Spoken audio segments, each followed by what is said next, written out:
The Voice Vista Podcast, venture by Pooja Prasoon.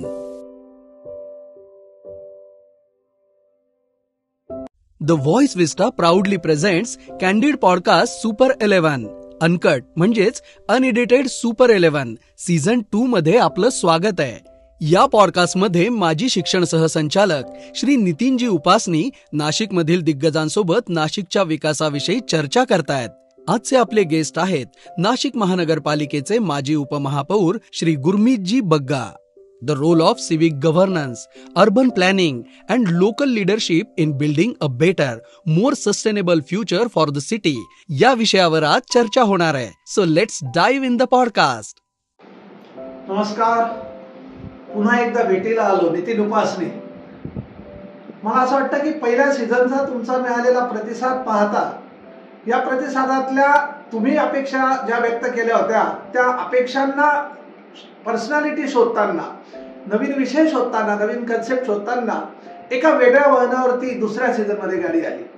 राजकारण, समाजकारण याचं एकत्रित मिश्रण असताना नाशिकच्या विकासाचं विजन घेणारा नाशकातला त्या कन्सेप्टचा माणूस आहे का? राजकारणाचा अंगीकृत असलेलं राजकारण आणि जोडीला समाजकारणाचं मोठं ध्येय उद्दिष्ट घेऊन नाशिकमध्ये अशी एक पर्सनॅलिटी आम्हाला त्याच्यात त्या शोधात सापडली. आणि मग तुम्ही ज्या ज्या काही सूचना दिल्या होत्या, तुम्ही ज्या ज्या काही विषयाची मांडणी केली होती, त्यातल्या ह्या पर्सनॅलिटीला आज सेकंड सीझन मधल्या नव्या एपिसोड मध्ये घेऊन येतोय. खरं म्हणजे नाशिकचा विचार आपण करताना नाशिकचा विकासाचं विजन आपण ठेवलं आणि नाशिकच्या विकासाच्या विजन मध्ये ज्याचा दृष्टिकोन फार वेगळा आहे आणि नाशिक महानगरपालिकेचा की पर्सनॅलिटी म्हणून ज्यांचा आपल्याला उल्लेख करता येईल अशा नाशिक महापालिकेच्या उपमहापौर पद ज्यांनी भूषवलेलं आहे, नुसतंच भूषवलेलं नाहीये तर या उपमहापौर पदाच्या कारकिर्दीमध्ये वेगवेगळ्या अँगलने नाशिकचा विकास कसा होईल, फक्त त्याचा ध्येय न ठेवता ते इम्प्लिमेंट कसं होईल, त्यासाठी समाजातल्या सगळ्या धोरणांना बरोबर घेऊन माझ्या प्रभागापुरतं नाही तर पूर्ण नाशिकमध्ये मला कशा पद्धतीने एक वेगळं सांस्कृतिक, एक वेगळं आध्यात्मिक, एक वेगळं इंडस्ट्रियलिस्ट अशा पद्धतीचं नाशिक आपल्याला तयार करता येईल असा एक विजन सरांनी घेतला. ही पर्सनॅलिटी पण अलौकिक आहे. म्हणजे मी असं म्हणेन की राजकारणाच्या जोडीला मी समाजाचा काहीतरी देणं लागतो, या समाजाच्या नागरिक म्हणून आणि समाजाच्या माध्यमातून निवडून आल्यामुळे उपमहापौर म्हणून मी देणं लागतो अशी भावना ठेवून विद्यार्थ्यांसाठी, समाजातल्या दीनदलितांसाठी, समाजातल्या दुर्बलांसाठी, विद्यार्थ्यांच्या पालकांसाठी एक चळवळ ज्यांनी उभी केली आणि या चळवळीतला एक मानबिंदू ठरला झेप फाउंडेशन. या झेप फाउंडेशनच्या माध्यमातून नाशिक महानगरपालिका क्षेत्रातील विविध विद्यार्थ्यांना, सर्व शाळांमधील विद्यार्थ्यांना मोठ्या संख्येने एका क्रीडांगणावरती एकत्र येऊन राष्ट्रीय एकात्मतेची गीत त्यांच्याकडनं सामुदायिक म्हणून घेऊन एक वेगळा पायंडा, एक वेगळा इतिहास या नाशिक शहरात रचला गेला. इथे ही पर्सनॅलिटी थांबली नाही. मी जसं म्हटलं की समाजाचं मी देणं लागतो, या समाजाचं देणं लागण्यासाठी मी काय करू शकतो याची प्रचिती कोविड काळात आली.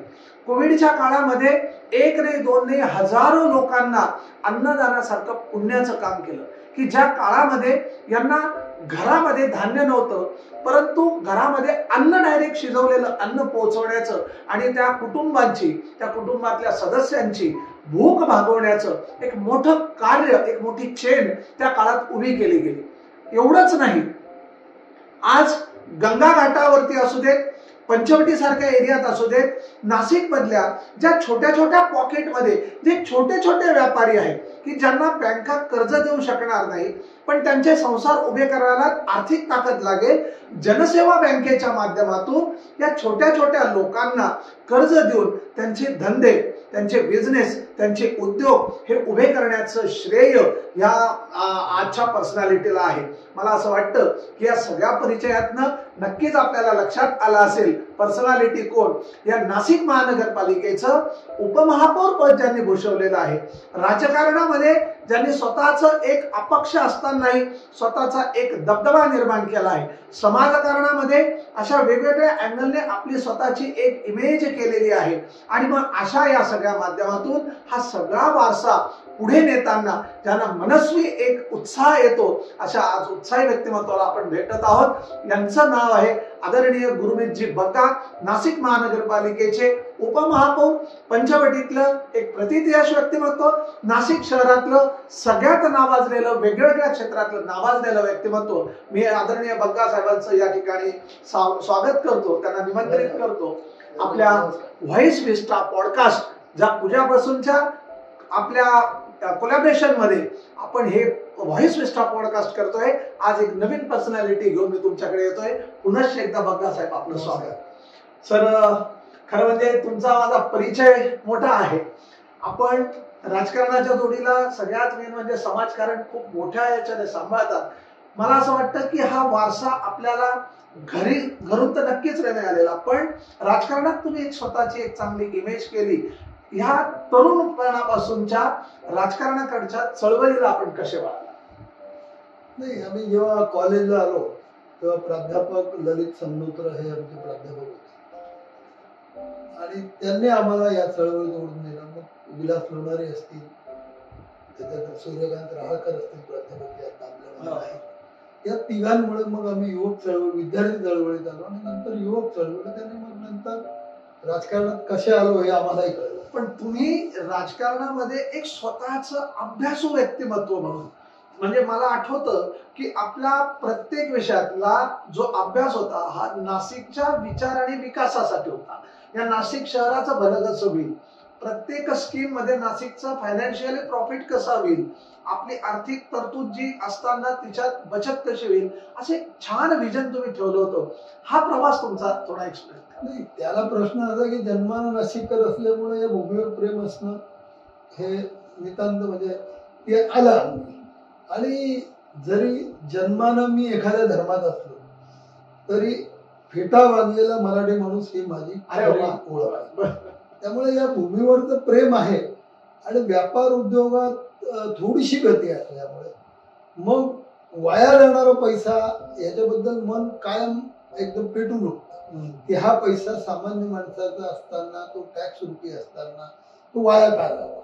आणि मग ही सवय पडली आणि ज्या मुशीत आम्ही घडलो त्या मुशीनं आम्हाला ही शिकवण दिली. कारण आम्ही देशपांडे खासदार असताना आम्ही नव्हतो, परंतु त्यांचा कार्यकाळ आम्हाला कळलेला आहे किंवा त्या भावना आम्हाला कळलेल्या आहे. स्वातंत्र्य ज्या पिढीने मिळवलं त्या पिढीचा सहवास आम्हाला लाभलेला आहे. आणि मग त्यांच्याकडनं हे न कळत आमच्या मनावर बिंबलेले संस्कार आहे, त्यामुळे ते आमच्या अनुभवी पडलं. पण म्हणजे मी जे अनुभवलं ते असं की तुमच्या राजकारणाच्या जोडीला नाशिक महानगरपालिकेचं जे बजेट असायचं किंवा त्याचं जे इम्प्लिमेंटेशन असायचं याच्यावरती एक गाढा अभ्यास होता. हा ज्याला मी असं म्हणेन की एक गुड गव्हर्नन्स कसं असावं याचं एक मूर्तिमंत उदाहरण तुम्ही त्या याच्यातनं अपेक्षित धरायचे आणि व्यक्तही करायचे. तर हा जो तुम्हाला अपेक्षित असलेला गुड गव्हर्नन्सचा प्रकार आहे किंवा उपक्रम आहे, हा कसा आहे? प्रश्न असा आहे, तुम्हाला पुन्हा मी सांगितलं की टॅक्स मधून महापालिकेला गव्हर्नमेंटची कुठलीही ग्रँट नाही. लोकांनी भरलेला टॅक्स हा हे महापालिकेच्या उत्पन्नाचं साधन. बरोबर. आणि दुसरं असं आहे की महापालिकेला कुठलं नवीन टॅक्स इंट्रोड्यूस करता येत नाही अनलेस अंटिल गव्हर्नमेंटच्या मान्यतेशिवाय. म्हणजे गव्हर्नमेंट मान्यता देतच नाही. सरकार जेव्हा एखाद्या राज्यासाठी निर्णय घेईल तेव्हा कधी वाढेल तो वाढेल. म्हणजे घरपट्टी, पाणीपट्टी, त्याच्यानंतर जकात होती, आता जकातीच्या ऐवजी आपल्याला अनुदान जीएसटी. त्याच्या बाहेर आपल्याला कुठले उत्पन्न.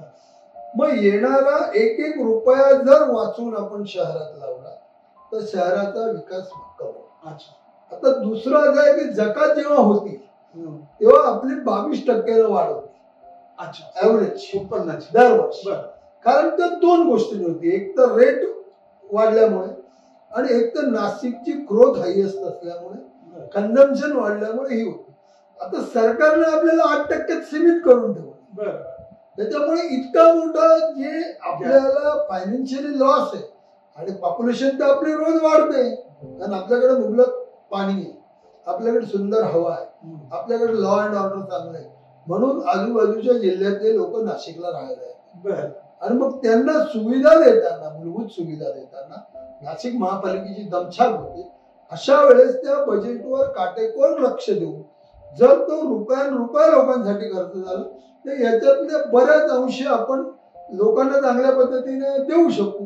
आणि मग ह्या अँगलने जेव्हा आपण विचार करतो तेव्हा मग बजेटकडे आपण त्या अँगलने पाहतो की गार्डनची एवढी गरज आहे का, समाज मंदिरांची एवढी गरज आहे का, प्रोडक्टिव्ह काय. कारण एक तुम्हाला मी सांगतो की महापालिकेमध्ये जेव्हा काम करत असताना महापालिकेच्या ऍक्ट मध्येच हे आपल्याला सांगितलं.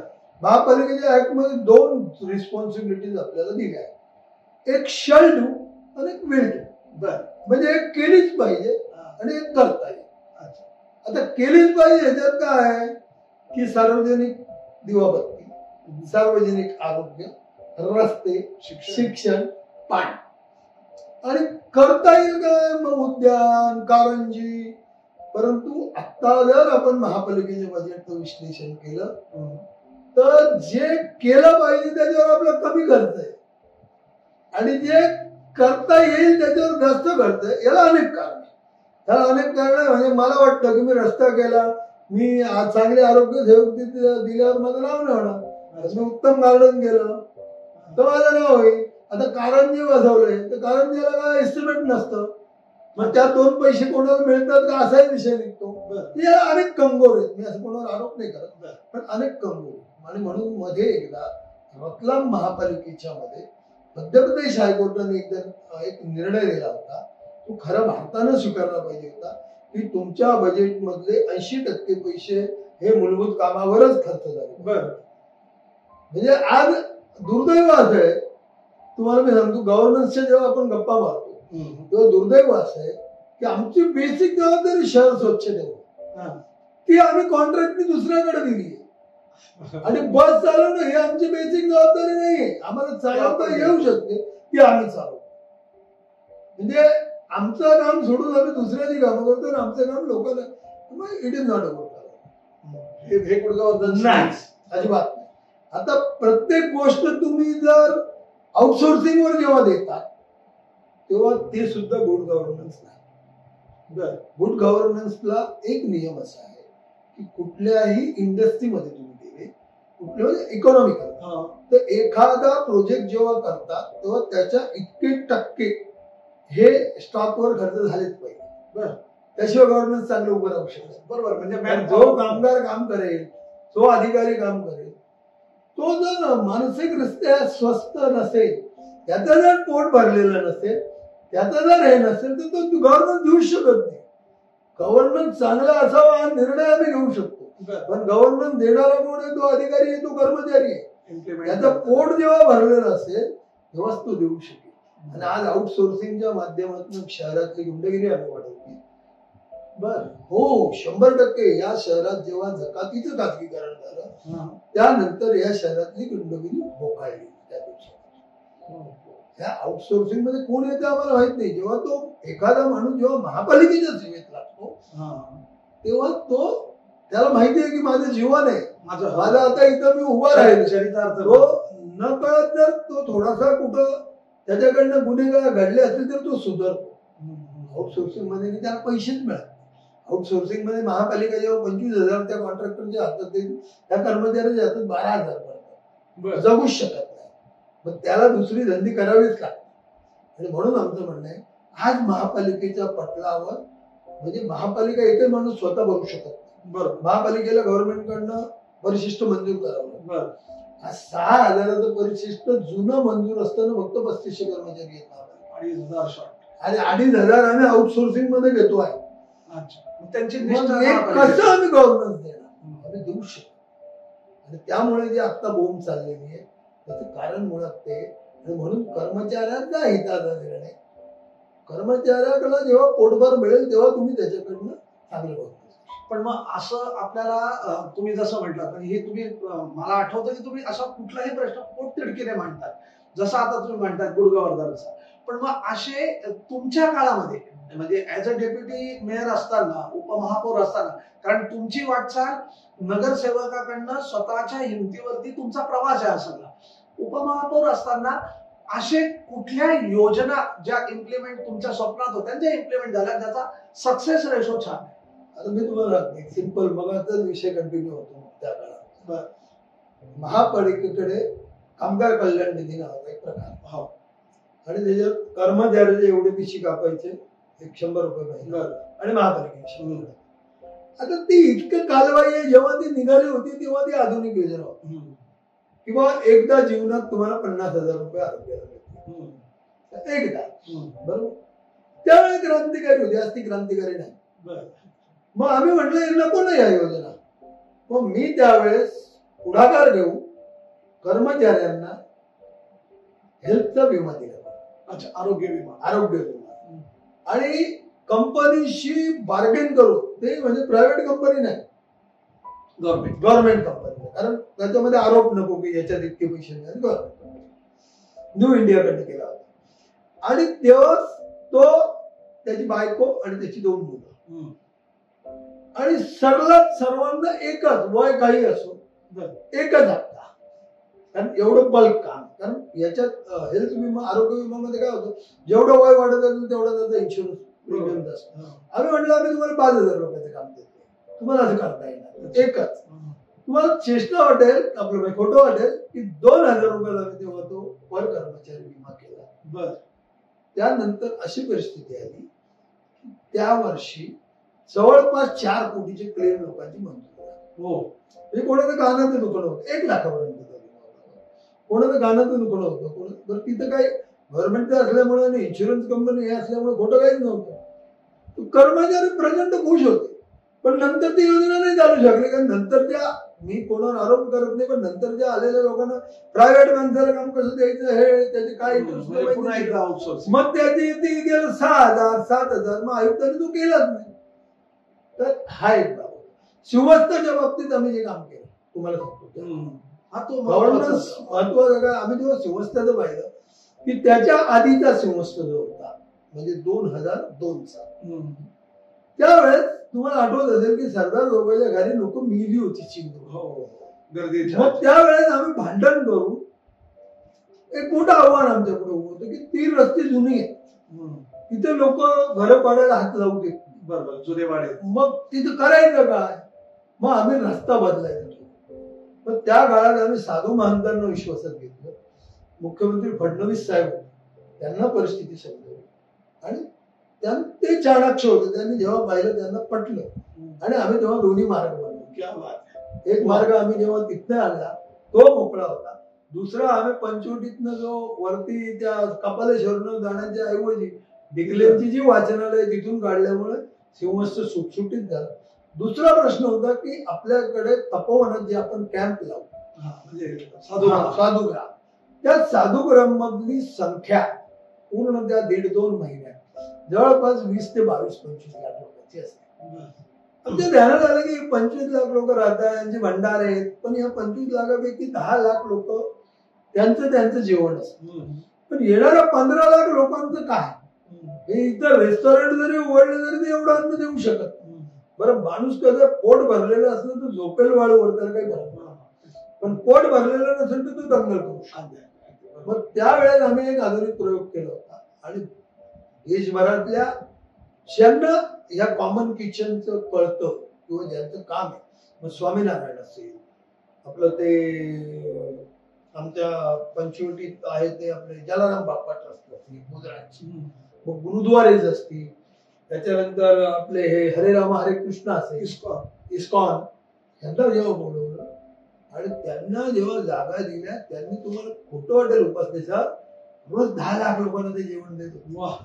तत्कालीन आयुक्त जे गेडाम साहेब होते ते जेव्हा माझ्याबरोबर आले आणि त्यांनी ते पाहिलं हरे राम हरे इस्कॉनचं, तर ते म्हणले आपल्या कर्मचाऱ्यांना हे जेवण देऊ शकतो. म्हटलं देतील. आम्ही त्यांना बोललो आणि सांगितलं, तुम्हाला सांगतो ज्या परवणे असेल त्याच्या आदल्या दिवशी, परवणे दिवशी, 3ऱ्या दिवशी आम्ही पंचवटीत 2,000 कर्मचाऱ्यांचा कॅम्प असायचा. ते जेवण इस्कॉन मधून यायचं. मॅडमने सांगितलं आपल्या महापालिकेची पैसे वाचवा ना. म्हणजे ते इस्कॉन मधून येतात. इस्कॉनचं जर किचन पाहिलं असतं त्यावेळेस आपण तर 5 स्टारला लागवेल असं किचन. जलारामचं जर पाहिलं असतं तर ते जेव्हा तिथनं आले तर 500 माणसं तर वाढायला होतं. करोडपती घरातली. वाड्याला जे कामावर नव्हते, एक पंगत 5,000ची सेवा सेवा एक पंगत 5,000ची लावायची, एक पंगत उठली तर 5 मिनिटात सफाई होऊन दुसऱ्या पंगतीची विचार. आणि जेव्हा मग आम्हाला बोस्टनला अमेरिकेला या विषयावर बोलवलं की इव्हेंट कसं, आणि आमचं तेव्हा त्यांना हेच सांगितलं की फूड आम्ही व्यवस्थित देऊ शकलो म्हणून आमचा खूप आता खरं म्हणजे हा राजकारणातला अभ्यासू व्यक्तिमत्व असं म्हणता येईल मी, परंतु राजकारणाला समाजकारणाची जोड देण्याची तुमची जी ही आवड आहे, या आवडीतनं हे नक्कीच घडलं असेल. मग आता मुलांना अशी क्रेज झाली, राजकारणात गेलं म्हणजे आपण ताबडतोब मोठं होतो. आज राजकारणात तुम्ही जितके वर्ष सेवा दिलेली आहे त्याच्यात तुमचा राजकारणापेक्षा समाजकारणी हा पिंड फुललेला आहे. या राजकारणाच्या आणि समाजकारणामध्ये काम करताना नेमकं तुमचा रोल कसा असतो, काय अपेक्षा किंवा तो उद्दिष्ट काय ठेवून आपण कशा पद्धतीने? प्रश्न असा आहे, तोच सांगतो. चळवळीतनं आम्ही आलेलो असल्यामुळे आम्ही विद्यार्थी देशात कॉलेजमध्ये आंदोलन केलेली आहे. विद्यापीठात रामकृष्ण मोरे सर शिक्षण मंत्री हे आमचे गुरुवर्य होते. बरं, त्यांच्याकडनं अनेक गोष्टी विद्यापीठात चुकीच्या घडत असल्या, फी वाढ असेल त्या काळात, अच्छा, किंवा एखाद्या विषयाची एटी बंद झाली, अशा अनेक प्रश्न होते. तर आम्ही त्या ठिकाणी काढलेले आणि त्यामुळे आपण राजकारणात का, हा जोपर्यंत आधी आपल्याला कळत नाही ना, आपण का बरं राजकारणात. हा, तुम्ही इव्हेंट म्हणून प्रसिद्धी म्हणून जर राजकारणात असाल तर तुम्ही याल आणि निघून द्या, बरोबर. पण तुम्हाला जर सामान्य माणसाचं हित कसं जोपासलं, सामान्य माणसाला आपण एका लेवलच्या वर कसं आणू शकतो, समाजात शांतता कशी नांदेल, समाज हा नुसतं शिक्षित नाही तर सुशिक्षित कसं होईल. पण शिक्षित आणि सुशिक्षित यात फरक. कारण इंजिनिअरिंग आणि मेडिकल कॉलेजचे पोरं जेव्हा गाडी चोरीमध्ये धरलं जातं ते सुशिक्षित नाही. परंतु माझा 40% मार्क देणारा माणूस सुद्धा एखाद्याचं पडलेलं पाकिट परत देतो, तो सुशिक्षित. संस्कार हे जोपर्यंत आम्ही घडवत नाही, हे जोपर्यंत आम्हाला या गोष्टीत काम करायचं हे ठरवत नाही, तोपर्यंत तुम्हाला राजकारण देण्याचा काय अर्थ नाही. हा, मी पदासाठी आलो. आता काय झालेलं आहे सर की न कळत, म्हणजे भारताच्या स्वातंत्र्यानंतर एक पिढी अशी होती की ज्यांनी स्वातंत्र्य मिळवलं आणि त्या पिढीने 15 वर्ष राज्य केलं. त्यामुळे त्यांच्या पुढे एकच चलून होता की हा देश आम्हाला उभा करायचा, या देशातले उद्योग उभे करायचे, या देशात रोजगार द्यायचा. नंतरची पिढी आली ती थोडंसं जुनं, थोडंसं नवीन काहीतरी आपल्याला करायचं. त्याच्यानंतरची पिढी आली ती राजीव गांधीच्या काळातली असेल, कॉम्प्युटर, इलेक्ट्रॉनिक्स, याच्यामध्ये डिजिटल मध्ये आलो.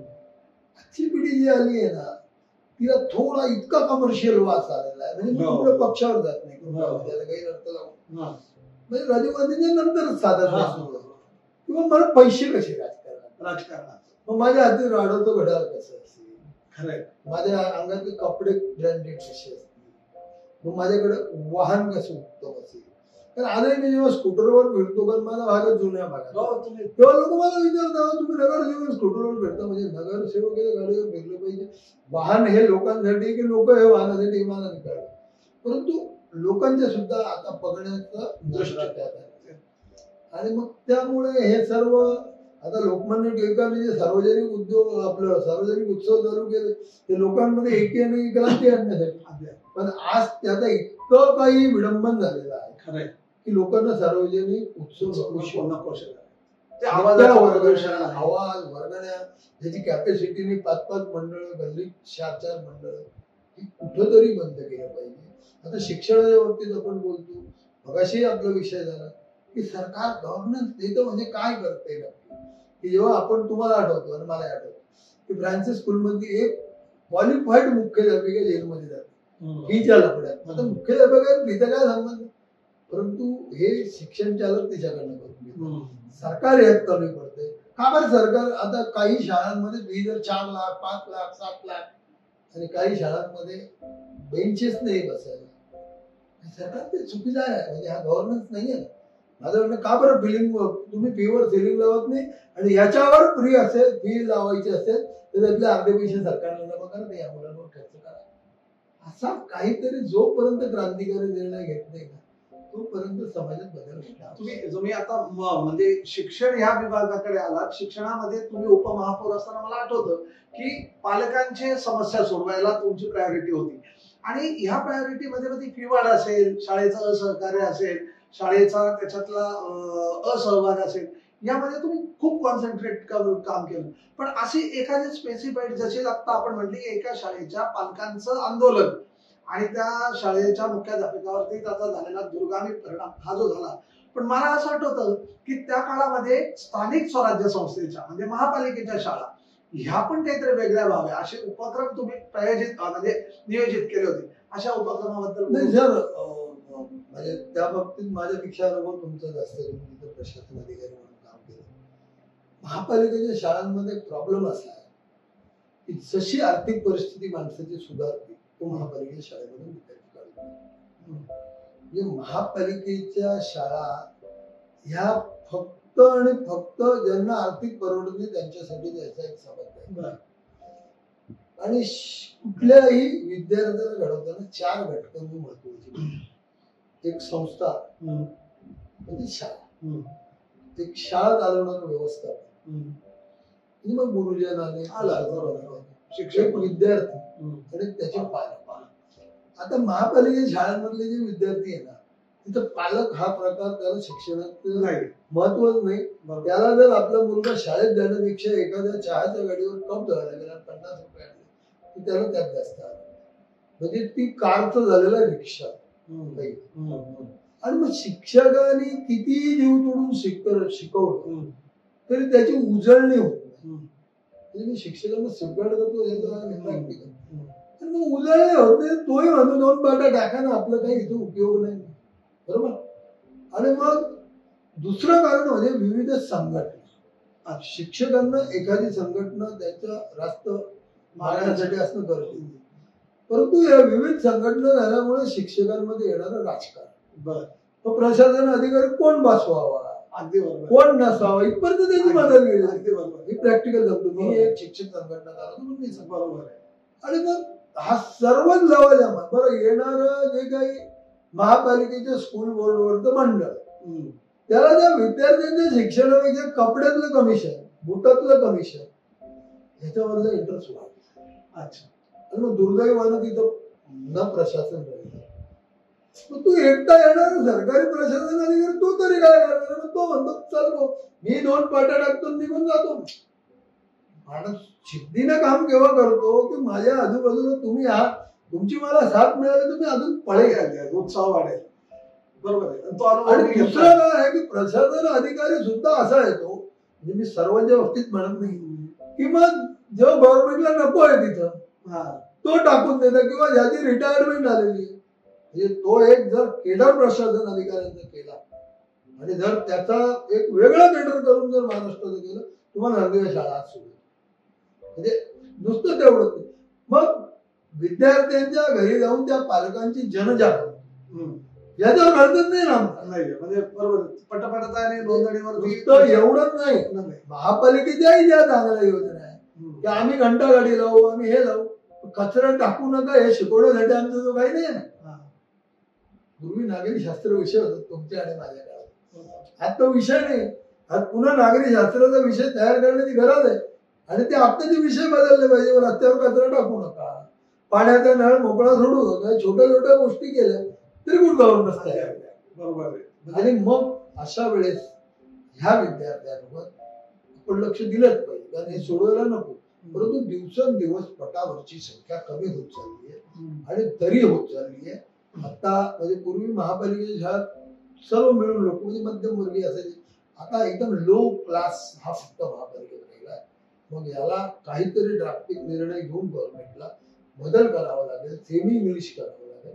मराठी आता गरज नाही, मराठीचा पुरस्कार मी डिजिटलायझेशन, काहीतरी डिजिटलायझेशन केलं पाहिजे. आणि ते नुसते खरेदीसाठी नको, इम्प्लिमेंट लेवलला प्रॅक्टिकल कसं जाईल, गुणवत्तावर जर केलं तर त्यात सुधार होऊ शकेल. कारण कुठंतरी 60,000ची संख्या आज 30,000, 22,000. मग हे सर म्हणजे आपण नाशिकमध्ये सलग बरेचसे टर्म नगरसेवक आहात, उपमहापौर आहात, स्थायी समितीवरती होतात, आणि सगळ्यात मेन म्हणजे आपला प्रत्येक आरोग्य, शिक्षण, बांधकाम, गार्डन सगळ्या याच्यावरती मी अभ्यास अनुभवला आहे. मला एक आता असं मी तुम्हाला विचारायचं की नेमकं नाशिकचा विकास गेल्या 20 वर्षात खूप झाला. म्हणजे नाशिक डेव्हलप सिटी झाली, मंत्रभूमीकडून यंत्रभूमी झाली, इंडस्ट्री झाल्या.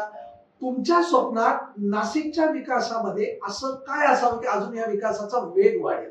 नाही सर, आता या विषयात मी आपलं थोडस लक्ष वेधू इच्छितो की बाबूबाई राठी कैलासवासी, बाबूशेठ सरला जे आज आमच्यामध्ये आहेत, आणि दादासाहेब टोपे यांनी साधारण 62-63 स्वप्न पाहिलं नाशिकच्या इंडस्ट्रीचं, आणि मंत्रभूमीकडून त्यांनी यंत्रभूमीकडे गेली, आणि 66 पासून नाशिकची इंडस्ट्री सुरुवात झाली. आणि त्याचे फ्रुट्स जे होते ते आम्ही जवळपास 90 ते 2000 सालापर्यंत खाल्ले. म्हणजे त्या इंडस्ट्री येत गेल्या, मायको आली, सिमेंट्स आली, वायद्रा आल्या, अमुक आली, धमुक आली, लोक कामाला लागली, रोजगाराभिमुख शहर झालं, आणि मग त्याच्यात डेव्हलपमेंट झाली. कारण टॅक्स मध्ये झकातीद्वारे पैसे यायला लागले, ते खर्च व्हायला लागले, आणि मोठ्या प्रमाणावर जिल्ह्यातून, बाहेर जिल्ह्यातून नाही, बाहेर राज्यातूनही लोक नाशकात यायला लागले. आज इंडस्ट्रीची ग्रोथ संपली, स्टॅग्नेट झाली. बरोबर. आता नवीन इंडस्ट्री नाही. मग आता हे रोजगाराभिमुख शहर राहिलंय का? तर माझं म्हणणं नाही. आणि कुठलंही शहर जर डेव्हलप करायचं असेल तर तिथला रोजगार नसेल तर ते शहर राहू शकत.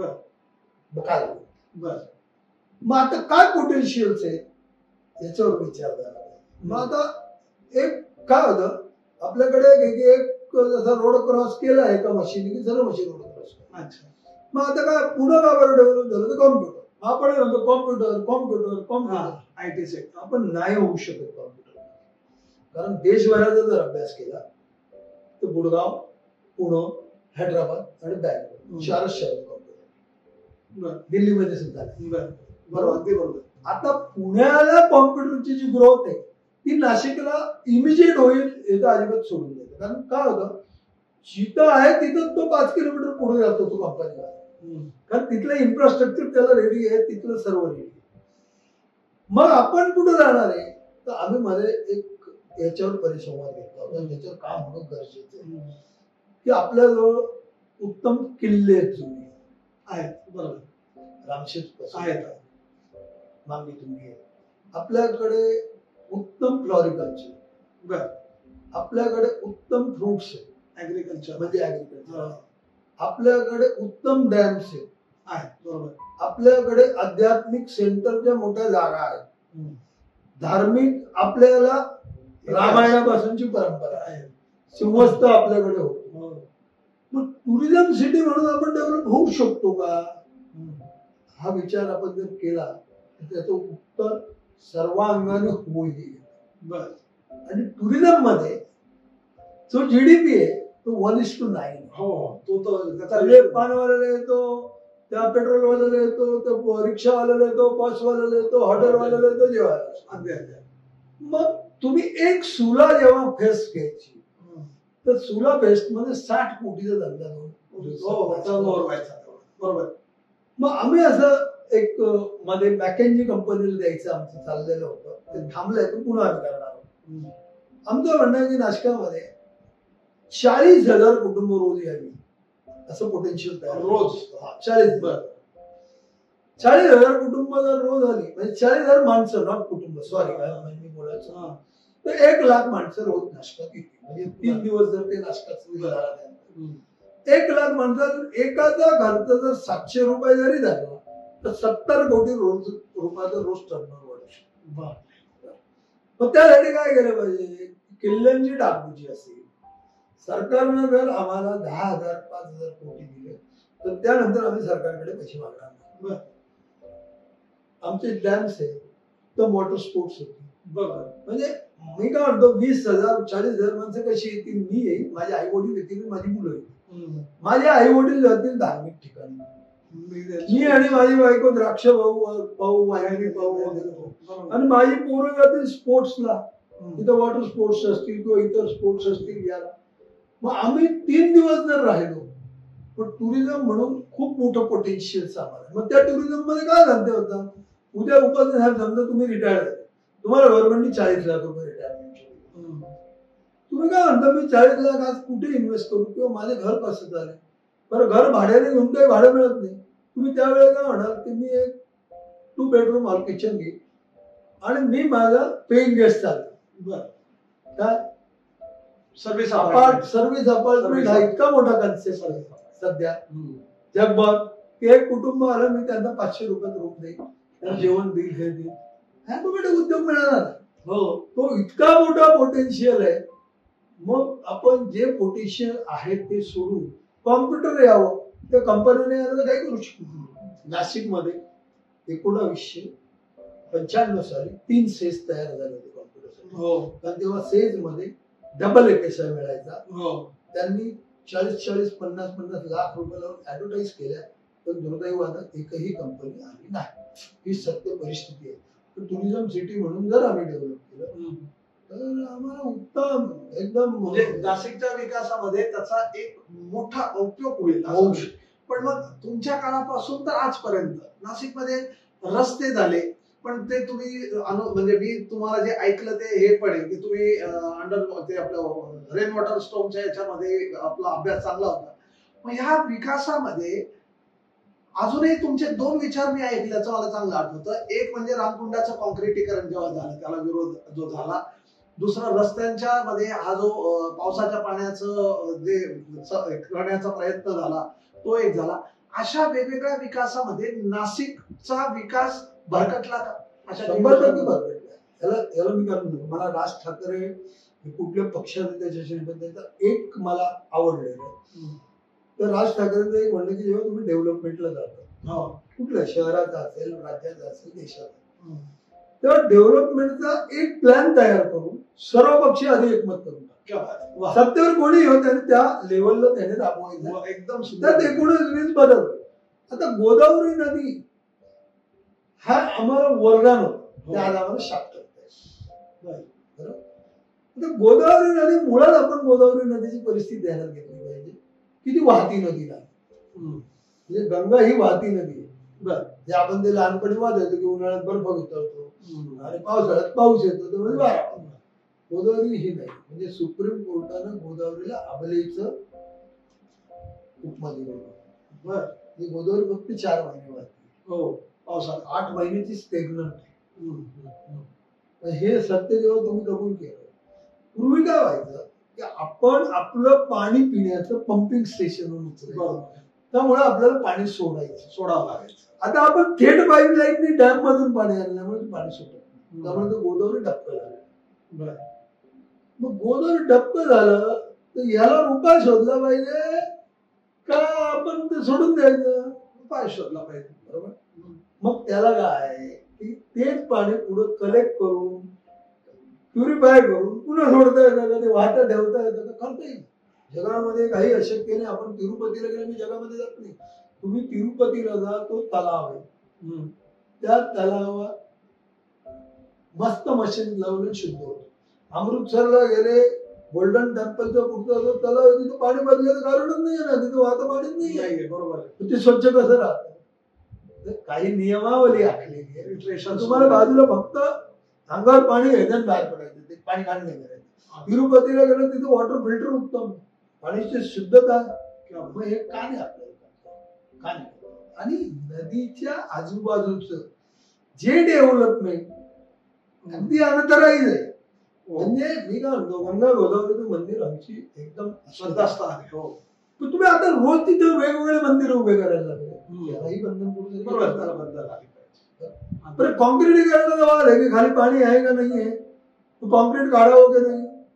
दोन्ही बाजूचं हे काहींचं म्हणणं आहे की खाली पाणी आहे त्याच्यामुळे ते कॉन्क्रीट काढलं पाहिजे. काहींचं म्हणणं आहे की जर तुम्ही पाणी तर खाली नाही आहे पण ते काढलं, खाली दगड आहे, लोकांचे हातपाय त्याच्यात चढायला होती. मग माझं म्हणणं ह्याच्यावर जेव्हा तुमचं मत वेगळं, माझं मत वेगळं, यांचं मत ताईंचं वेगळं, किंवा एक्सपर्टायझेशन आहे की नाही, पण त्या एक्सपर्टायझेशन एकदा फायनल करा पाहिजे. आम्हाला कॉन्क्रीट काढायचं तर काढून टाका. त्याच्यावर आंदोलन, त्याच्यावर हे प्रशासन मुद्दामून करतं असं मला. अच्छा, तुम्ही एकदा एक्सपर्टायझेशन बसवा, दोघांची मत आहे. पण नको तिथे एक्सपर्टायझेशन घेतात, पण ना जिथे नको तिथे नको. बरं, आम्ही काय म्हणतो की तुमच्या नदीला सर पाणी नाही, तुम्ही का बरं नदीचे किनारे पाहत नाही की जिथं तुम्हाला पाणी सापडतं, सर्क्युलेट होते, तिथून पुन्हा बोरिंग करून ते पाणी नदीत टाकता येईल. कारण तुम्हाला मी म्हणजे आता खरं बोलू नये त्याने या चॅनलवर तर अजिबात बोलू नये तरी सांगतो की आम्ही जेव्हा पाहिलं की रामकुंडावर पाणी तीर्थ म्हणून लोक नेतात हो आणि त्याची क्वालिटी 6-7 दिवसात ते पाणी गटरीचं होतं. बर मग मी काय केलं फिल्टर वॉटरची लाईन टाकून दिली त्या गोमुखामध्ये. गोमुख बरोबर. ते आहे गोदावरीचंच पाणी ते आमच्या घरी गोदावरीचंच आहे पण ते फिल्टर पण मी ते फिल्टर आमच्या वार्डातनं टाकून दिलं. आता 7 दिवसानंतर जेव्हा गोदावरी नदी काळं पाणी पडतं पाच जगभरातनं लोक आंघोळीला श्रद्धेने येतात तो काय करायचं मग आम्ही काय करतो गुरुवारी पाणी सोडून देतो आणि महापालिकेच्या टाकीमधून पाणी भरतो. मग त्याच्यावर काही लोकांनी ऑब्जेक्ट केलं तुम्ही नदीला टाकी द्या रे बाबा ते नदीतच पाणी देणार बाद जर वाहती नदी नाही तर तुम्ही उत्तर द्या काय केलं पाहिजे. पर्याय कोणीच देत नाही फक्त सूचना सांगणे. त्याच्यामुळे नदी हे आपल्याला वरदान आहे त्याला गरज असं मोदीजींनी तिकडे केलंय कारण असं काही करता येतं का आणि फार खर्चिक नाही आहे. जर आपण पुढे त्या स्मशानाच्या अलीकडे एक डॅम तिथं जर पाणी पुन्हा प्युरिफाय करून सोडलं it is not difficult movable राहील स्वच्छ राहील आणि मग त्या नदीचं पुन्हा सौंदर्य राहील आणि नदीच्या दोन्ही बाजू मोकळ्या कराव्या एक 50-50 मस्त वाटलं पाहिजे. अगदी नदीमध्ये मी फिरतोय गोदावरीच्या तुम्हाला सांगतो खूपच आहे मी माझ्या लहानपणी म्हणजे मी 50 वर्षापूर्वी सांगतो मी नदीतलं पाणी असं पिलेलं आहे. कुठं जिथं पाणीपुरीवाले बसतात गाडगे खैरींच्या अलीकडे इतकं शुद्ध पाणी होतं. असं आम्ही पाणी आणून पाणीपुरी खाणारे लोक पाणी प्यायची तिथं हे आमच्या पाण्यातल्या ना तुम्ही तिथं पाय नाही टाकू शकतो आंघोळ करण्याचा तर दूर आहे.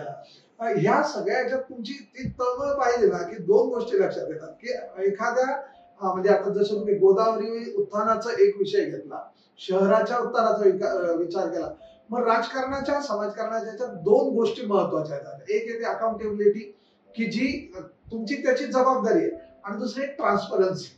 या दोन्ही गोष्टींची सांगड तुम्ही नाशिकच्या विकासाची कशी का नाही या दोन्ही गोष्टी नाशिकच नाही सर्व जिथंही तुम्हाला विशेषतः नाशिकच्या विकासाचा मी काय फार मोठी परंपरा आहे.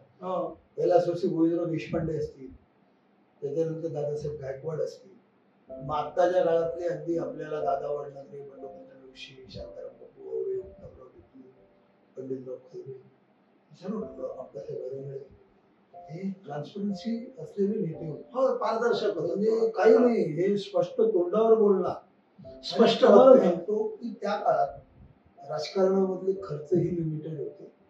एक रुतबा होता एक दबदबा होता लोक ऐकायची. काय झालं की गावाला जशी सूज येत गेली जसं गाव वाढत गेलं म्हणजे आता नाशिकचा मूळ जो नाशिककर आहे त्यालाच फरक वाटायला लागले की या गावातला आहे.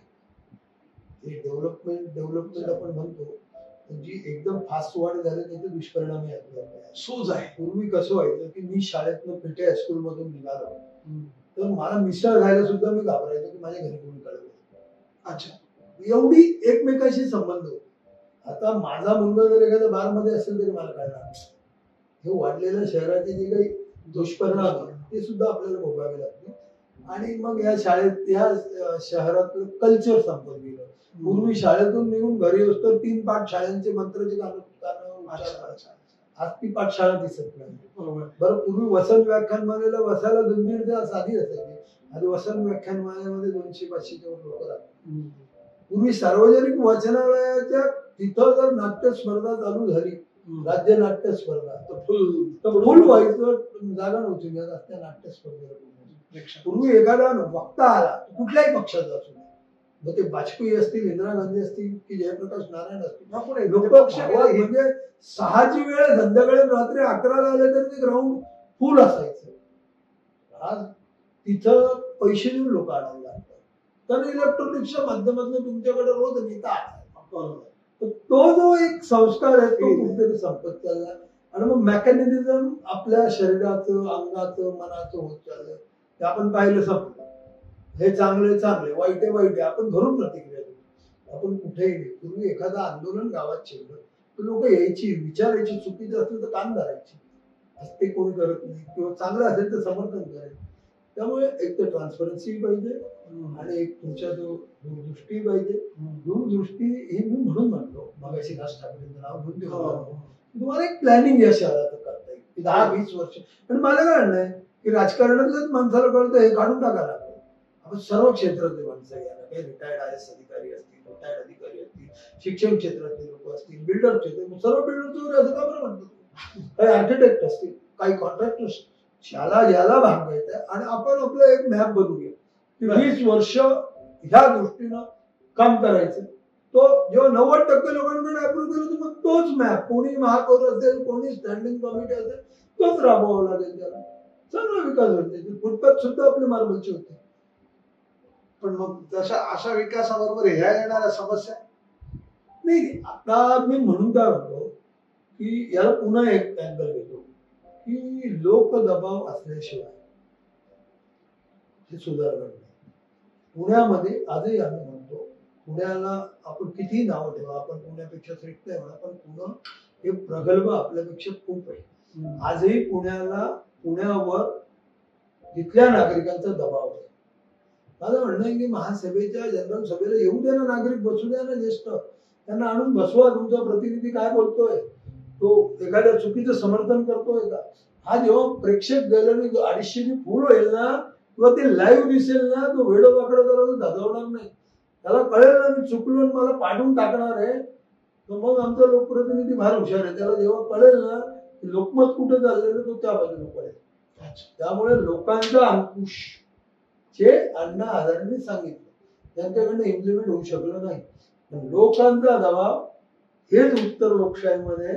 जेव्हा लोकांचा अंकुश माझ्यावर असेल तेव्हा मी वेळ वाकडा. म्हणजे लोकप्रतिनिधी पाहिजे आणि तेही जागृत पाहिजे आणि त्यांच्यावर अंकुश पाहिजे. आणि त्यांच्यावर ते ठीक आहे, म्हणजे ते ऑटोमॅटिकली ही कम्युनिटी चेन होईल. मी चांगलं केलं तर माझी पाठ थोपटणार पाहिजे, चुकीचं केलं तर काम करणार. समाजाने निवडून दिलेला लोकप्रतिनिधींचा प्रशासनावरचा अंकुश आणि प्रशासनाला अपेक्षित असलेला दूरदृष्टिकोनामधला सगळ्यांचा सहभाग, ही जर चेन पूर्ण झाली तर विकास होईल. आता तुम्ही बोलताना बोललात की जसं नाशिक याच्यामध्ये म्हणजे नाशिकचा विकास होत गेला, ती सूज आहे. म्हणजे हे बरोबर आहे की आपण म्हटलात की इंडस्ट्री थांबल्या, इंडस्ट्रियल ग्रोथ नाही. नाशिकमध्ये IT ची ग्रोथ तर शून्य आहे. मग नाशिकमध्ये आज टोलेजंग इमारती उभ्या राहत आहेत आणि ह्या टोलेजंग इमारतींना मग पुरवण्या जाणाऱ्या सुविधा, जर समजा मला पूल नको असला तरी पूल येत आहेत, गार्डन नको असले तरी गार्डन येत आहेत, यावरती आपल्याला काही नियोजन करता येईल का फ्युचरमध्ये? हे काय नियोजन? 100% फार महत्वाचा प्रश्न विचारला. त्यामध्ये पहिलं तुमचं थँक्यू. आपल्याला ठरवावं लागेल आपलं गाव किती वाढवायचं. 1960 नंतर टाउन प्लॅनिंग ऍक्ट आल्यानंतर प्रत्येक शहराचा विकास आराखडा तयार करावा. त्यावेळेचा निर्णय योग्य होता. बरोबर. त्यावेळेला 60चा निर्णय योग्य होता. बरोबर. त्यावेळेला काय होतं की एवढी शाळा पाहिजे, एवढं गार्डन पाहिजे, तेवढं पाहिजे, आज तो निर्णय आहे. ह्या शहराची ओळख काय नाशिक का बरं चांगलं आहे? उत्तम हवा, उत्तम पाणी आणि आजूबाजूला निसर्ग. आता तुम्हाला आश्चर्य वाटेल की ह्या डेव्हलपमेंट प्लॅन जो 7 वर्षात 10 वर्षात ह्याच्यामधला 80% रहिवासी वाढ करून टाकला. रहिवासी भाग केलाय. बर 80% म्हणजे डेव्हलपमेंट. जो डेव्हलपमेंट टाउन प्लॅनिंग ऍक्ट नुसार जर पाहिलं तर नाशिकमध्ये आज 4 कोटी लोक राहू शकतील एवढा रेसिडेन्शियल. आता आपली वस्ती किती हो? 20 लाख, 25 लाख. 4 कोटी कधी होणार? का बरं गेलो तुम्ही? हे कुठल्या तरी टाउन प्लॅनिंगच्या माणसाला पैसे गेलो किंवा नसतील मिळाले. म्हणजे नाही थोडक्यात. जगभर आता एक नवीन अमेरिकेमध्ये कन्सेप्ट शिकायला की कुठलंही शहर एका मर्यादा पलीकडे वाढत, म्हणजे ते शहर कंट्रोलेबल राहत. त्यांनी त्याची मर्यादा 10 ते 15 लाख ठेवली. मग 10 ते 15 लाख एवढंच रेसिडेन्शियल एरिया ठेवायचा, 25 किलोमीटरचा गॅप द्यायचा बफर झोन ग्रीनचा, आणि पुढं ते शहर डेव्हलप करायचं. तुम्ही 4 कोटीचं ज्या दिवशी शहर होईल, मग अशी मी बोललो की मी मिसळ खायला घाबरला तर माझा कोरोना 12 बसेल तर मला कळत नाही. म्हणजे 4 कोटीचं झालं काय होईल माझं? पण 4 कोटी होईल कधी? नाही. आणि मी करायचं नाही, होईल का नाही ते नंतर पाहिजे. 4 कोटी मी मला तुम्ही 4 कोटीचं का करायचं हा मुद्दा आहे. बरोबर. का पाहिजे मला 4 कोटीने? का माझं जे स्वास्थ्य आहे, मी नाशिकला का आलो राहायला, माझा निसर्ग आहे, पाणी आहे, हवा आहे, ग्रीनरी आहे. मग इंडस्ट्रीवाले जेव्हा अंदाजे आम्ही हे गाव चालवतो, आम्ही पैसे देतो, तेव्हा माझं एक उत्तर होतं की तुमच्यासाठी आम्ही दूषित पाणी घेतो, आमच्या गावात दूषित पाणी देतो, मी दूषित हवा घेतो, ही तुमच्यासाठी घेतो. तेव्हा तुम्ही आम्हाला रोजगार देता तर आम्ही हे सहन केलेलं आहे. पण माझं म्हणणं आहे की हे झालं असतं आणि त्र्यंबकच्या पुढे डेव्हलप केलं असतं, इकडे ओझरच्या पुढे डेव्हलप केलं असतं, इकडे दिंडोरीकडे डेव्हलप केलं असतं. म्हणून उत्तम झाले की आज 20 मिनिटात तुम्ही आपल्या त्र्यंबकहून येता, 20-25 मिनिटात तुम्ही पिंपळगावहून येता. का बरं एका ठिकाणी एवढी गर्दी करताय? नुसतं सॅच्युरेशन म्हणजे काय आहे? घाण, हवा, लॉ अँड ऑर्डर, गुन्हेगार. जितकी शहर मोठं तुम्हाला गुन्हे शोधता येईल, तेवढं शहर लहान तुम्हाला गुन्हे शोधता येईल. आणि म्हणून अमेरिकेने हा निर्णय घेतला की 10 ते 15 शहर. या निर्णय आपल्याला सुद्धा घेणं गरजेचं आहे. आज पहा तुम्ही, आज आता ज्या मध्यंतरी घटना घडल्या किंवा पुण्यामध्ये कोयता गँग, कोण कोयता गँग मध्ये कोण आहे? तरुण आहे. त्यांनी अनोळखी आहे. मी सांगतो, आता मी काही कुठल्या जातीवर भाषेवर बोलत नाही. आमच्याकडे उत्तर भागातली लोक ही मार्केट कमिटीत कामाला आहे. उद्या मला सांगा, एखाद्याचं भांडण झालं आणि एखाद्याने काही केलं तर त्यांचा ट्रेसही नाही आमच्यात. अच्छा, त्यांचा ट्रेस सुद्धा नाही आहे. कोण होतं काय होतं आम्ही ओळखत नाही, किंवा तो कुठल्या गावचा, म्हणजे तू गुन्हेगार असं माझं नाही, तो प्रामाणिक काम करतो. पण म्हणजे कुठला असेल, नेपाळी असेल, शहर पूर्वी गल्लीत नवीन माणूस आला तर त्याला दाबून विचारायचे, बाबा तुला कोणाकडे जायचंय? आता कोण माझ्या शेजारी राहतं मला माहित नाही, त्यामुळे शहर किती वाढू द्यायचं. डेव्हलपमेंटचा एक प्लॅन आहे आणि माझं मत आहे की सर्व डेव्हलपमेंट प्लॅन रद्द करावे आणि एका शहरामध्ये किती लोक असावी याच्याबद्दलही सरकारने समतोल विकास होईल. सिलिंग ठेवावं म्हणजे खूप छान सूचना आहे. ह्याच्याच अनुषंगाने एक आणखी प्रश्न विचारतो. नाशिक डेव्हलप होताना बघा तुम्ही ऍग्रिकल्चरल मध्ये आपण नाव काढलंय, सांस्कृतिक तर आपला वारसाच आहे. आता हे शैक्षणिक हब होत आहे आणि शैक्षणिक हबच्या जोडीला इंडस्ट्रीयल जशी थोडीफार जरी आहे तरी दुसरी म्हणजे फार्मास्युटिकल किंवा मग आता कोल्ड स्टोरेज अशा काही वेगवेगळ्या इंडस्ट्रीज येत आहेत. पण याच्या जोडीला जसं आपण म्हटलं तशी काही गुन्हेगारीकरण, तसे काही व्यसनाधीनता असं येत आहे. तर हे सगळं आपल्याला जर कंट्रोल करायचं असेल किंवा याच्यात बदल करायचा असेल तर काय सुचवा? प्रश्न असा आहे, पुढे तेच माझं म्हणणं आहे की एकदा एक मोठा एक विषय झाला होता, राजीव गांधी असतात किंवा देशामध्ये जिल्हे किती 600 त्या काळात, देशातले 600 जिल्हे 600 कलेक्टर आणि 600 DSP जर चांगले आले आणि त्यांना फ्री हँड दिला, चांगले आले त्यांना फ्री हँड दिला तरी तुमचं कंट्रोल देतील का? पॉलिटिकल असं आहे, प्रश्न आहे. तुम्ही पण राजकारणात नाही, माझं म्हणणं दिलं पाहिजे. तेव्हा मी तुम्हाला सांगतो, आमचा सिमोस्टर सक्सेस झाला ना, तर मी मुतुडाकांना श्रेय हे देतो की आम्ही जेव्हा त्या दोघांनी ठरवलं की निडाम हा कार्यक्षम माणूस आहे, ह्याच्या हाती द्यायचं. अधिकारी जे आहे त्यांना सांगितलं तुमच्या हाती, तुम्हाला काय मदत लागेल आम्हीही तुमच्या हाताखाली काम करू. मग गेल्यावर करून जातो. एक्झाम्पल अशी खूप लोक आहेत, तो सेवाचा खूपच छान, अशी खूप लोक आहेत. तुम्हाला या देशभरात महाराष्ट्राचा जर विचार केला काय 32-33 जिल्ह्याला 33 कलेक्टर, 33 राजकीय हस्तक्षेप सोडून द्या ना आणि एकदा ठरवून घ्या की आपण कशात हात घालायचे आणि कशात. असं आपण एक म्हण म्हणतो, वडाला देवी उचलेल म्हणजे हे मी जातीवाचक नाही, गुन्हेगारांचं कसं की राजकारणात आम्ही गुन्हेगारांना किती आश्रय द्यायचा हा सुद्धा राजकारण ठरवा. एखादी नॉर्मल केस आहे, त्याला डबल शीट धरलं, मी सोडलं तर एक आहे, तो मर्डर करून येऊन जर मला घरी थांबत असेल तर मग मलाही ऍडमिट टाकलं, तिकीट देत असा बरोबर. किंवा तो उद्या एखाद्या मुलीला छेडत असेल किंवा उद्या चोरीचा व्यवसाय करत असेल, किती संरक्षण द्यावं ह्याला सुद्धा मर्यादा. आणि मग जर राजाच खुश असेल तर पूर्वी ते होतं की यथा राजा तथा प्रजा, आता लोकशाहीमध्ये यथा प्रजा तथा राजा. त्याच्यामुळे याचे कंट्रोल आपल्यालाच आपल्यावर आणावं. खूपच छान. पण आता एक मला शेवटचा प्रश्न, तुम्हाला प्रश्न म्हणण्यापेक्षा मी असं म्हणेन की तुमचा राजकारणातला पिंड वेगळा आहे, समाजकारणातला वेगळा आहे. आपण झेप फाउंडेशनच्या सारख्या माध्यमातून राष्ट्रीय एकात्मतेचे कार्यक्रम राबवलेले आहेत. कोविडच्या काळात आपण काही चांगलं काम केलेलं आहे, जसं मी आता माझ्या मनोगतात व्यक्त केलं.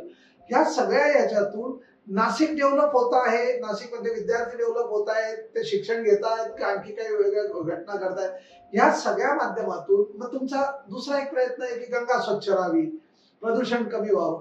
तर नाशिककरांसाठी आणि विद्यार्थ्यांसाठी तुम्ही काय सल्ला? माझं हेच म्हणणं आहे की जेव्हा तुम्ही ही भूमी आपली व हिच्या डेव्हलपमेंटमध्ये आपण काय काय सहभाग घेऊ शकतो, प्रत्येकाने एकदा त्याच्यावर विचार करावा. सार्वजनिक कार्यक्रमात सर्वांनी उपस्थिती जेवढी शक्य असेल तेवढी जावावी. काहीतरी हे राजकारण्यांचं आपलं नाही हे सांगितल्यावर त्याला मोकळं राहणार. म्हणजे अंकुश ठेवावं हे जे मी म्हणतो ना ते ह्या अंगाने म्हणतो. मी तुम्हाला सिंपल सांगतो, एकच मिनिटं घेतो आपण की मध्यंतरी एक आयुक्त आले आणि त्यांनी भरमसाठ घरपट्टी वाढवली. आम्ही त्यांना काय सांगत होतो की तुम्ही घरपट्टी आम्ही तुम्हाला 1 महिन्यापूर्वी वाढवून दिली. आम्ही घरपट्टी तर म्हणलं मुंबईची काय पहा, पुण्याची काय, म्हणजे मुंबई पुण्याची नाशिक तुलना. आणि मग त्यांना एक मी तेव्हा उदाहरण दिलं होतं की एखादा मुख्यमंत्री परदेशात जातो आणि तो सांगतो की माझ्या राज्यात इंडस्ट्री आणून मी एवढी सवलत देतो, एवढी देतो. तर तो नुकसान नाही का राज्याचं? तर तो काय होतो आले की माझ्या 50 लोकांना नोकरी मिळेल, 500 लोकांना नोकरी. म्हटलं आम्ही थोडी घरपट्टी का कमी ठेवली आहे की ठाण्याला, मुंबईला जो मध्यमवर्गीय रिटायर होतो त्याने नाशिकला यावं. कारण एक घर जेव्हा बांधलं जातं तेव्हा 1 वर्ष 2 मजुरांना काम मिळतं. बरोबर. नाशकात जर असे हजारो घरं बांधले ते रोजगाराभिमुख शहर होत. त्यांनी ऐकलं नाही. तेव्हा लोकांना आम्ही आंदोलन केली, पण लोकांना म्हटलं काय काहीतरी म्हणताय पॉलिटिकल. आता लोक पस्तावत आहे. 20 रुपयाची घरपट्टी 240 रुपयावर गेलेली. कॉलेज रोडचं फर्स्ट फ्लोर आणि आडगावच्या 3rd फ्लोअरला एकच घरपट्टी. बरोबर. आम्ही कोर्टात लढतोय त्याच्यावर. पण म्हणजे माझं म्हणणं काय की हे लोकांनी जागरूकता पाहिजे की काय आहे विषय समजून घ्या. आम्हाला बोलवा, आमचं काम चुकीचं असेल तर आमचं काम धरा, बरोबर असेल तर आमच्या पाठीमागे उभे राहा. माझी कुठलीही प्रॉपर्टी घरपट्टीत अटकलेली नाही, उपस्थित आहे. पण मला कळत होतं की ही घरपट्टीवा तुम्हाला मी सांगतो इन्कम टॅक्स तुम्हाला आठवत नसेल पण मला आठवतो 66% आधी इन्कम टॅक्स होता. म्हणजे मी जर 1 रुपया कमवला तर 66 पैसे गव्हर्नमेंटला.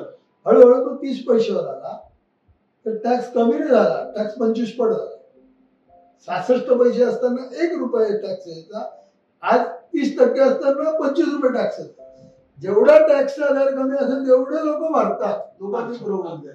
आणि जेवढा टॅक्सचा तुम्ही दर वाढवा तेवढी चोर आहे. म्हणजे म्हणून त्या चाणक्याने आपल्या सूत्रात सांगितलंय की टॅक्स किती घ्यावा. तर त्यांनी फुलावर त्या भुंग्याचं उदाहरण दिलं, तो किती मत काढतो एवढा तिथे फुल डिस्टर्ब करतो. क्या बात. हे तुम्ही म्हणजे हा तर एक संस्कारच होता. ही नाशिककरांकडनं तुम्ही ज्या अपेक्षा व्यक्त केल्या त्या निश्चितपणे खरोखर कौतुकास्पद आहेत. मला असं वाटतं की हा 1 तास जे आपण सगळे विचार ऐकतोय, बग्गा साहेब असं एक विजन घेऊन आपल्या पुढे आले, परंतु आपण किती प्रतिसाद देतो. त्यांची तळमळ जर बघितली तर नाशिकची गोदावरी स्वच्छ असावी, गोदावरीच्या जे तीर आहेत ऐन तीर आणि पैल तीर हे स्वच्छ असावे आणि नाशिककरांनी स्वयंशिस्तीने म्हणजे ते राजकारणात असतानाही असं म्हणतात की उठाव झाला पाहिजे चुकीचं काही झाल्यास. आणि अभ्यासपूर्ण भाषणांमधून वेळोवेळी महापालिकेच्या प्रशासनाला त्यांनी निश्चितपणे खाडकन झाक पण आणलेली हा अनुभव आपल्या सर्वांजवळ आहे. पण याच्याही मागची त्यांची प्रेरणा एकच आहे, तळमळ एकच आहे. त्यांच्या वाक्यातून एक गोष्ट आली की नाशिकला एक सूज आलेली आणि ही सूज जर अशीच वाढत गेली तर मला असं वाटतं की नाशिकचा पौराणिक, नाशिकचा ऐतिहासिक, नाशिकचा आर्थिक आणि नाशिकचा राजकीय सगळाच जो गणित आहे, जे गणित आहे ते नक्कीच कुठेतरी चुकेल. आणि आज जागं व्हावं. पाणी असू दे, प्लास्टिक अवेअरनेस असू दे, नाशिक मधल्या विविध शासकीय योजना असू दे, याचा कुठेतरी आपण सामुच्चाने विचार करून अशा लोकप्रतिनिधींच्या मार्फत जर आपण आपल्या बाजू भक्कमपणे मांडल्या तर तो सुदीन निश्चितपणे दूर नाही की जेव्हा पुन्हा एकदा आपल्या नाशिकला आपला पुनर्वैभव निश्चितपणे प्राप्त होईल. एक राजकारणी पिंड असूनही समाजकारणाचं नेतृत्व करताना विद्यार्थ्यांपासून तर तळागाळातल्या गरिबांना मदत करणारं एक वेगळं व्यक्तिमत्व आज आम्ही तुमच्या पुढे घेऊन आलो होतो. मला खात्री आहे तुम्ही निश्चितपणे याला प्रतिसाद द्यालच. पुढच्या एपिसोड मध्ये नवीन व्यक्तिमत्व, नवा विषय आणि पुन्हा एकदा तुम्ही नव्या सूचनांचा विचार करून नवा एपिसोड. तोपर्यंत नमस्कार. Thank you for tuning in to the Voice Vista podcast. आप और भी इंटरेस्टिंग शो सुन सकते हैं thevoiceVista.in पर. ये शो कॉन्सेप्चुअलाइज किया है पूजा प्रसून ने, प्रोड्यूस किया है वॉइस विस्टा ने. गेस्ट कोऑर्डिनेशन में हमारे साथ रहे NC देशपांडे और सुनीता चौहान. डिजाइन किया टीम क्रिएटर्स डेन ने और एडिटिंग और प्रोडक्शन के लिए धन्यवाद टीम लर्निंग बी को. प्रोमो वॉइस दिया है राहुल ढोले ने. लाइक, फॉलो और सब्सक्राइब करना ना भूलें.